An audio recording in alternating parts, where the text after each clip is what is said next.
शुक्र करने वाले और नाशुक्री करने वाले दोनों हर जमाने में होते हैं, हर जमाने में होते हैं, शुक्र करने वाले नाशुक्री करने वाले। शैतान की मेहनत होती है नाशुक्री वालों को पैदा करना, नाशुक्री वालों को तैयार करना, यह शैतान की मेहनत है।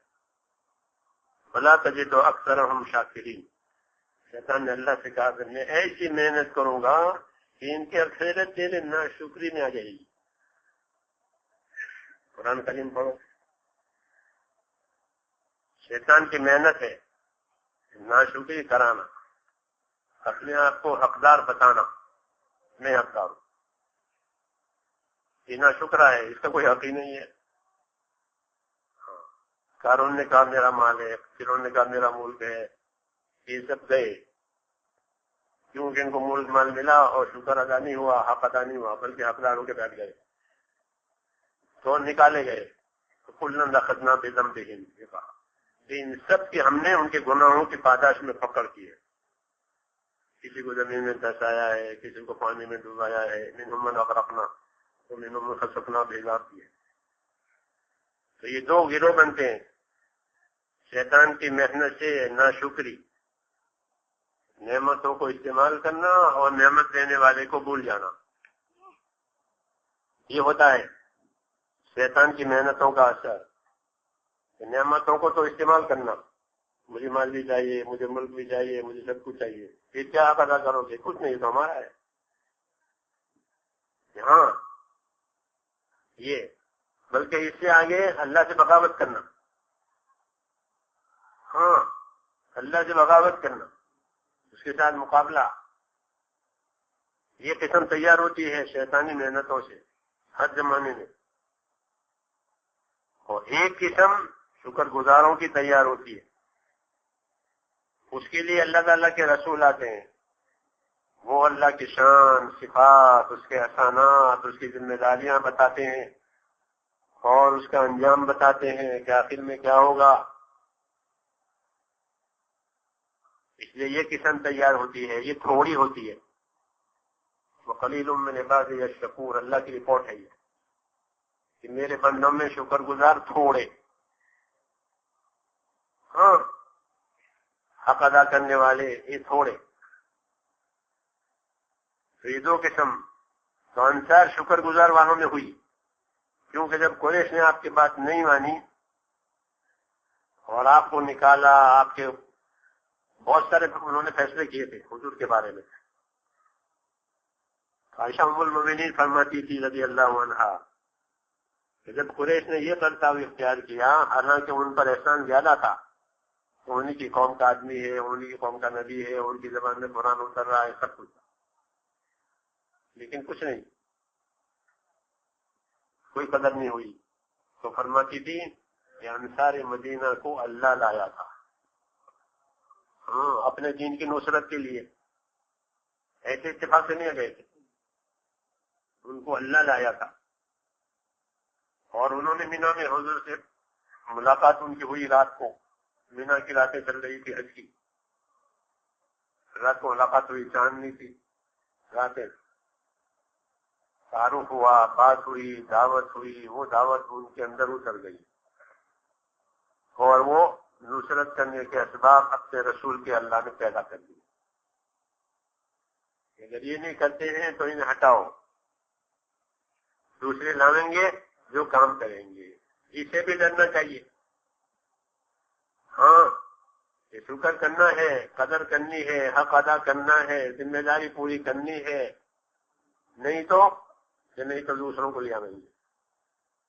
चलो यहाँ से, अल्लाह के पास बहुत बहुत मखलूक है, वमा यालमु जुनूद रब्बिका इल्ला हू, अल्लाह के लश्करों को तो अल्लाह ही जानते हैं, अपने काम के लिए कौन सा लश्कर खड़ा कर दे। मेरे मोहतरम दोस्तों बुजुर्गों, এই দুই দল हर জমানাতেই দেখা গেছে। এক হলো নেয়ামত পায়া শুকর করনে वाला, কদর করনে वाला, মূল্য দেনে वाला, আরেক হলো আল্লাহ তাআলার নেয়ামত তো পাইছে কিন্তু শুকর করে না, এটার কোনো মূল্যই দেয় না। তো নেয়ামত ভোগ করে কিন্তু নেয়ামত দেনে वालाর শুকর সে করে না। সে বলে এইগুলি তো আমি কামাই করছি। ফেরাউন বলে মূল রাজত্ব এটা তো আমার। আরে আল্লাহ তোমাকে রাজত্ব দিয়েছে, এইটা তার খবর নেই। কারুনকে মাল দিচ্ছেন আল্লাহ, তারা তো কারুন বলতে শুরু করছে মাল তো আমি বুদ্ধি করে কামাইছি। তো নেয়ামত তো ভোগ করে, কিন্তু নেয়ামত যিনি দিচ্ছেন তার শকর করে না। একদল এরকম না শোকরা বলে, শকর করে না, যে না শোকরা। একজন না শোকরা, আরেকজন শকর করে নেবার। তো না শোকরা যে এদেরকে তৈরি করে আসলে শয়তান।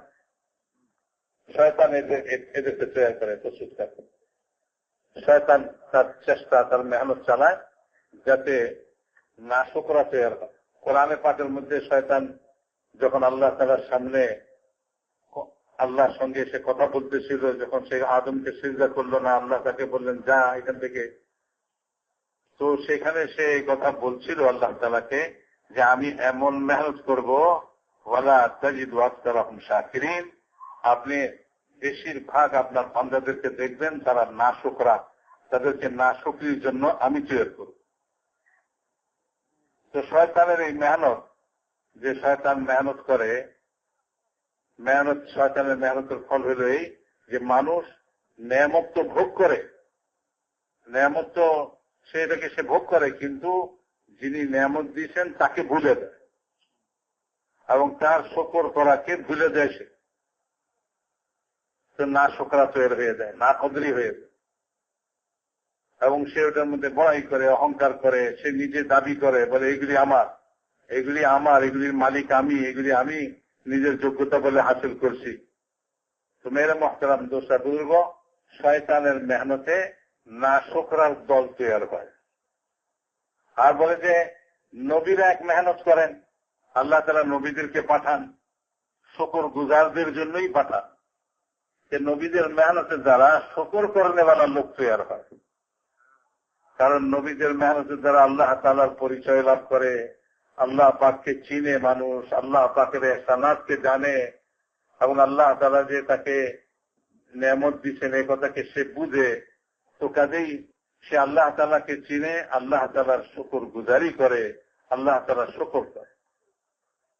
আর আল্লাহ তাআলা বান্দাদের সম্পর্কে রিপোর্ট দিতেছেন কোরআনের মধ্যে, তাহলে আমার বান্দাদের মধ্যে তো শুকর করনেওয়ালা লোক কমই হোক। ওয়াকালিলুম মিন ইবাদিয়াশ শাকুর। তো আল্লাহর রিপোর্ট, আল্লাহ স্বয়ং রিপোর্ট দিতেছেন যে আমার বান্দাদের মধ্যে শুকর গুজার, শুকর করনেওয়ালা কম সংখ্যকই হবে। তো কম সংখ্যক লোক আল্লাহ তাআলার শুকর গুজার, শুকর করনেওয়ালা। তো মেরে মোহতারাম দোস্ত বুজুর্গ, যখন তারা শুকর করে তো আল্লাহ তাআলা তাদের নিয়ামতকে বাড়াইয়া দেন, আর যারা নাশুকরি করে তাদেরকে আল্লাহ তাআলা হটাইয়া দেন, হটো, সরে যাও। তো তাদেরকে আল্লাহ তাআলা খতম করে দেন, শেষ করে দেন, সরাইয়া দেন, আর শুকর গুজার বালাদেরকে নিয়ে আসেন। এই জন্য বলেন যে ভাই, সবচেয়ে আমাদেরকে যে আল্লাহ তাআলা এত বড় দাওয়াতওয়ালা কাজের নিয়ামত আল্লাহ তাআলা দিলেন, তো এইখানে আমাদের ভয়ের বিষয় যেটা, সেটা হলো এরকম না হয়ে যায় যে আমরা ওই নাশকরাদের দলে পড়ে যাই। আল্লাহ তাআলা এত বড় নিয়ামত আমাদেরকে দিল, তো আমরা আল্লাহকেই ভুলে গেলাম, শুকর করাই ভুলে গেলাম। তো কি হবে? বলে যে নাশকরির পরিণাম এই হবে যে আল্লাহ তাআলা আমাদেরকে সরাইয়া আর কোন লোককে আল্লাহ তাআলা খাড়া করে দিবে, আর কোন দলকে আল্লাহ তাআলা খাড়া করে দিবে, আমাদেরকে আল্লাহ তাআলা বাদ দিয়ে দিবে। কারণ আল্লাহ তাআলার দ্বীনের কাম করনেওয়ালা এ আল্লাহ তাআলার কাছে কোনো অভাব নেই। যে ওমা ইয়ালামু জুনুদ রাব্বিকা ইল্লা হু, বলে আল্লাহর লস্কর এইটার সংখ্যা যে কি পরিমাণ এটা আল্লাহ ছাড়া কেউ জানে না। আল্লাহর লস্কর মানে কি? যারা আল্লাহর কাম করনেওয়ালা। আল্লাহর কাম করনেওয়ালা এর কোনো অভাব নাই। আল্লাহ তাআলা যখন কেউ নাশুকরি করে তাদেরকে সরাই দিয়া আরেক কমকে নিয়ে আসে। এখানে যেরকম নাকি আম্মা জান আয়েশা রাদিয়াল্লাহু তাআলা আনহা বলেন যে হুজুর আকরাম সাল্লাল্লাহু আলাইহি ওয়াসাল্লামকে আল্লাহ তাআলা মক্কার মধ্যে পাঠাইলেন, মক্কার মধ্যে আল্লাহ তাআলা নবুয়ত দিলেন, মক্কাওয়ালাদের তাদের কওমের লোক, তাদের নিজের লোক, আবার তাদের ভাষার লোক। তো কত এহসান আল্লাহ তাআলা তাদের উপরে করলেন যে তাদের মধ্যে থেকে রসুল পাঠাইলেন এবং তাদের কওমের মধ্যেই পাঠাইলেন, তাদের ভাষায় পাঠাইলেন, কিন্তু তারা এটার কোনো মূল্য দিল না। তারা এটার বিরোধিতা করলো এবং তারা এটাকে কিছুতেই মানল না এবং তারা এটার কোনো মূল্যই দিল না। তো মেয়েরা মহতারাম দোস্ত, তারা বিভিন্ন রকমে বরং এইটাকে শেষ করার জন্য, খতম করার জন্য চেষ্টা চালাইল। তো যখন তারা এরকম নাকদরি করলো, এটার কোনো মূল্য দিল না, এত বড় নেয়ামত, এত বড় এহসান আল্লাহ তাআলা তাদের উপরে করলেন, তারা এটার কোনো মূল্যই দিল না। তো আল্লাহ পাক আরেক দলকে নিয়ে আসলেন, আনসারদেরকে নিয়ে আসলেন, আল্লাহ নিয়ে আসলেন। বলে মিনার রাত্রি ছিল, তো আনসারদের একজনকে রাসূলুল্লাহ সাল্লাল্লাহু আলাইহি ওয়াসাল্লামের কাছে আল্লাহ তাআলা পৌঁছাই দিলেন। রাসূলুল্লাহ সাল্লাল্লাহু আলাইহি ওয়াসাল্লাম তাদেরকে দাওয়াত দিলেন, তাদের সঙ্গে পরিচয় হইল, সবকিছু হইল। রাসূলুল্লাহ সাল্লাল্লাহু আলাইহি ওয়াসাল্লামের দাওয়াত তাদের অন্তরের গভীরে ঢুকে পড়ল। বাস, তারা এটাকে কবুল করে নিল, তারা এটাকে মূল্য দিল। তো রাসূলুল্লাহ সাল্লাল্লাহু আলাইহি ওয়াসাল্লামের নিজের কওমের লোক, মক্কার লোক, তারা এটাকে মূল্য দিল না। আর আল্লাহ তাআলা আনসারদেরকে মদিনা থেকে নিয়ে আসলেন। আম্মা জান আয়েশা রাদিয়াল্লাহু আনহা যে আল্লাহ তাআলা নিয়ে আসছেন আনসারদেরকে কে নিয়ে আসছে? আল্লাহ নিয়ে আসছেন। তো যখন কেউ নাকদরি করে, মূল্য দেয় না, তো আল্লাহ তাআলা আরেক কওমকে নিয়ে আসেন, আরেক দলকে নিয়ে আসেন। আল্লাহর সৈন্যের কোনো অভাব নাই, আল্লাহর দ্বীনের কাম করনেওয়ালার অভাব নাই আল্লাহ তাআলার কাছে। তো আল্লাহ তাআলা যাদেরকে দিয়েছেন তারা যদি এটাকে মূল্য না দেয়, এটা শুকরগুজারি না করে, তো আল্লাহ তাআলা আরেক কওমকে, আরেক দলকে আল্লাহ তাআলা নিয়ে আসবেন। এইভাবে মক্কার লোকেরা কদর করলো না, তাদেরকে হটাও, তাদেরকে সরাও, তার দরকার নাই। আল্লাহ তাআলা মদিনা থেকে আনসারদেরকে নিয়ে আসলেন, তাদেরকে দিয়ে আল্লাহ তাআলা দ্বীনের কাম নিয়ে দিলেন। সেই জন্য আমাদের ভয়ের বিষয় যেটা, সেটা হলো আল্লাহ তাআলা তো আমাদের উপরে ইহসান করছেন, আমাদেরকে এই কামের মধ্যে লাগাইছেন। যদি আমরা এটার শুকরগুজারি না করি, আমরা এটার মূল্য না দিই, তো এরকম না হয় যে আল্লাহ তাআলা আমাদেরকে সরাই দিয়ে আর কাউকে খারাপ করে দেন। এই জন্য আমাদেরকে ভয় করতে হবে।